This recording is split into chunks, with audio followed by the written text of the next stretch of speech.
اللہ سبحانہ و تعالیٰ فرماتے ہیں قرآن مجید میں کہ اور مجھ کو میرے پیارے پیارے ناموں سے پکارو، تو آئیے اللہ کے ایک اور عزت والے نام کے ذریعے اس کو پکارتے ہیں۔ اور حدیث میں بھی ہے کہ جس نے ان ناموں کو یاد کیا، اللہ سبحانہ و تعالیٰ نے اس کے لیے جنت کا راستہ آسان کر دیا۔ انسان کا یہ کامل ایمان ہونا چاہیے کہ ہر قسم کی عزت صرف اور صرف اللہ کے لیے ہے، اور دنیا میں اگر کسی کو عزت ملتی ہے تو وہ اللہ کی عطا ہوتی ہے۔ تو کسی کو اگر عزت سے زندگی گزارنی ہے تو اللہ سبحانہ و تعالیٰ کے نام کے ذریعے اس کو پکاریں، کیونکہ سورہ طٰہٰ میں ہے کہ جو عزت پانا چاہتا ہے تو اللہ ہی کے لیے ساری عزت ہے۔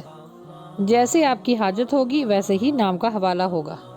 اس کو پڑھیں گے یا اللہ یا عزیزو، یا اللہ یا عزیزو۔